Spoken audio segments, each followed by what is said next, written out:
Fala, povo do mato, como é que vocês estão? Vocês estão bem? O vídeo a seguir é um corte extraído do Buzzcast de lançamento da revista Guerreiros Outdoor, onde tem o Mac, né, o David McIntyre na capa, o ganhador do programa Sozinhos, Alone, lá no History Channel. E no meio do bate-papo ali entre eu, o Toniolo e o Ney, entramos na sessão da coluna Caos do Mato. E nessa sessão a gente estava discutindo sobre aquelas teorias loucas de conspiração, lendas e etc, etc, né, e os contos e causos, e me surgiu o seguinte questionamento, né, existem lendas aí que dizem que fazem, lendas e seres que fazem você se perder no meio do mato? Será que existe? Bem, a resposta você confere aí a seguir. Esse Caos do Mato foi particularmente interessante porque ele começa a falar, a gente já passou um pouco sobre a cartilha do folclore comum, né? A gente já está começando a entrar nas coisas mais obscuras aí do Caos do Mato, né? Com lendas mais variadas, mais diferentes e mais regionais. E aí, queria que você falasse sobre a sua coluna, o porquê desse tema escolhido. A ideia veio de um vídeo que eu vi, né? Sobre uma pessoa que estava falando, estava dando uma dica para quando você se perde no mato, o que fazer primeiro, né? Eu vou falar dela depois. Aí, por causa desse vídeo que eu vi, eu mudei o que eu estava escrevendo para falar sobre isso, né? E como a gente já falou de vários seres míticos do folclore, agora eu resolvi começar a falar sobre alguns que recebem outros nomes, em cada estado, cada região dá um nome, né? Mas que eles causam o mesmo efeito, pode-se dizer assim. Então, assim, uma das coisas mais comuns, né, para quem frequenta a mata é o medo de se perder. Né? E esse medo de se perder é uma coisa natural. O medo mantém a gente alerta. Quando você chega para o lugar e começa a falar, não, eu tenho medo de me perder, estou na beira, estou com medo de cair, estou atravessar um rio, tenho medo de morrer afogado, isso vai te manter alerta para você não cometer esse erro. Mas se perder especificamente, ela gera uma coisa interior que você começa a lembrar de coisas que foram contadas pelos antigos, como uma vez a pessoa se perdeu porque ouviu um assovio e foi atrás, ou viu um animal caçador e saiu atrás. E todas essas coisas que acontecem, né, no fundo, depois que a pessoa consegue sair do perrengue, que ele vai conversar, ele acaba levando para o lado espiritual algum tipo de acontecimento, né?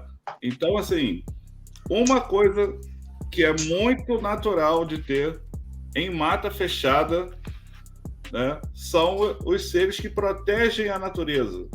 Eles não têm função nenhuma em maltratar o ser humano, né?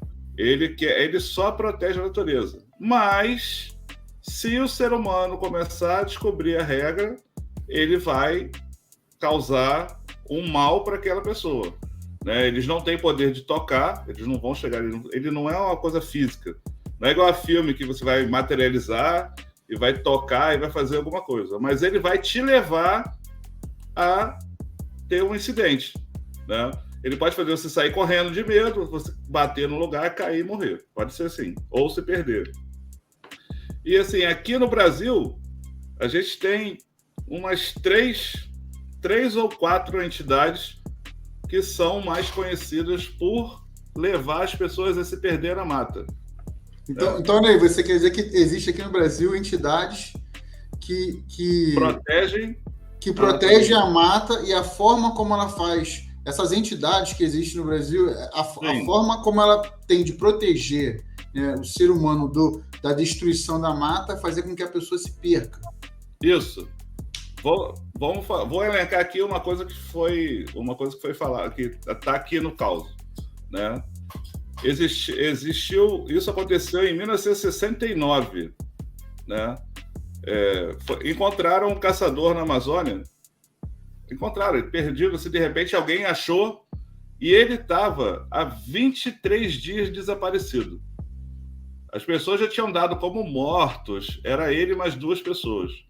E de repente ele achou a saída, encontrou um lugarejo e conseguiu sair. E aí veio a história.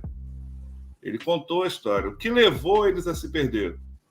Era uma caçada entre amigos, sem pretensão de ficar mais dias. Normalmente, para quem caça, as pessoas ficam de 5 a 7 dias caçando, né? Eles abatem animais e usam técnicas para manter preservado, para poder trazer, senão vai perder a caça. E eles foram para caçar. Só que durante essa caçada, um deles, ao avistar um animal, ele atirou no animal, era uma paca, e ela estava grande, estava gorda e grávida. Quem caça, quem vê um animal, ele sabe que tá. É diferente. Até a própria postura do animal grávido é diferente. Mas na ânsia de matar aquele grande animal, ele matou o animal. Quando ele abateu esse animal com um tiro, normalmente os animais correm, não sei o quê, mas a floresta ficou silenciosa. Até eles sentiram isso. Os dois brigaram com o cara, porque não sei o quê, mas aí não tinha mais o que fazer. E a partir daí começou o perrengue. Começaram a desentender, começaram a discutir por causa daquela caça, e aí começaram a ouvir que tinha alguma coisa cercando, acharam que era uma onça ou alguma coisa, tiveram que fugir, saíram fugindo como coisas estivessem andando atrás. Quando eles pararam já no meio da noite, sem enxergar nada, sem ter abrigo, sem ter nada, foram procurar cadê a bolsa de comida. Perdeu. Cadê a arma? Perdeu. Só tinha uma arma com uma munição. E aí ficou aquele perrengue. E nisso foi o tempo todo. Né? Esse cara que atirou na coisa, ele sofreu um acidente, se machucou. Então ficou debilitado.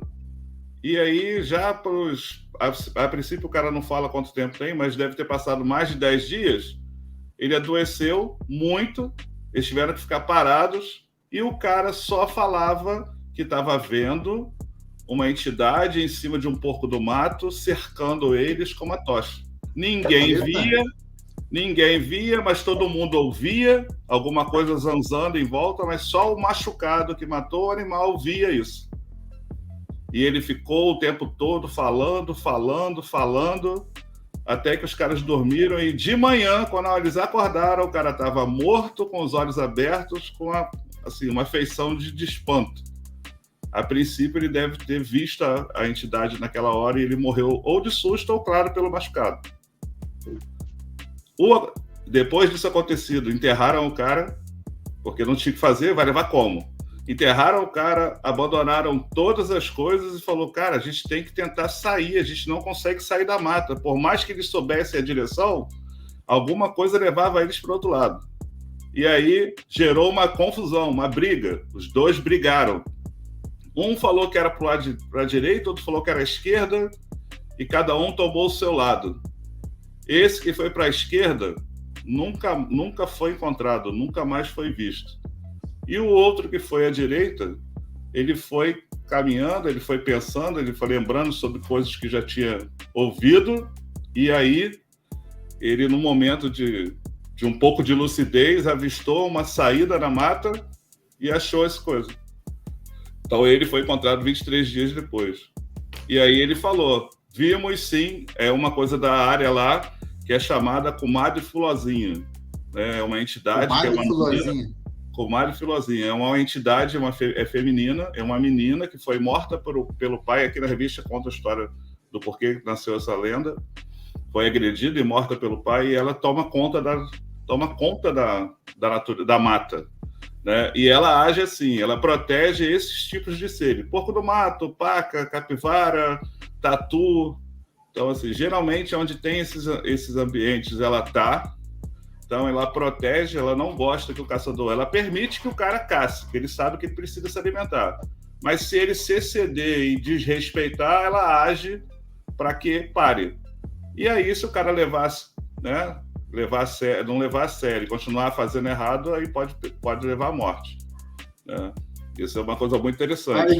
E é para isso que o Ney quer botar as câmeras lá no mato para tirar foto. Não, e é por isso que eu instalo foto foto de câmera de trilha para poder tentar capturar imagens de animais, né? Que eu sou doido para poder ter alguma coisa em volta da gente.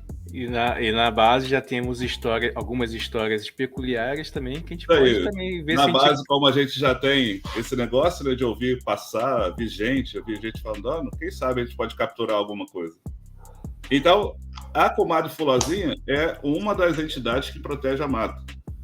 Tem o caipora, que é mais conhecido em todo o Brasil, quase todo mundo faz. É quase a mesma coisa que a comadre Fulozinha, por isso que falo que mescla.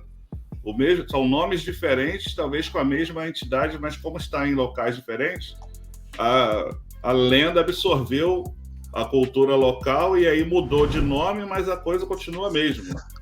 E tem uma coisa que nas pesquisas eu achei que eu não tinha ouvido ainda, né? É uma coisa chamada Pai da Mata. Né? Isso é uma coisa muito interessante. Também uma entidade que faz as pessoas se perderem. O Pai da Mata, ela já é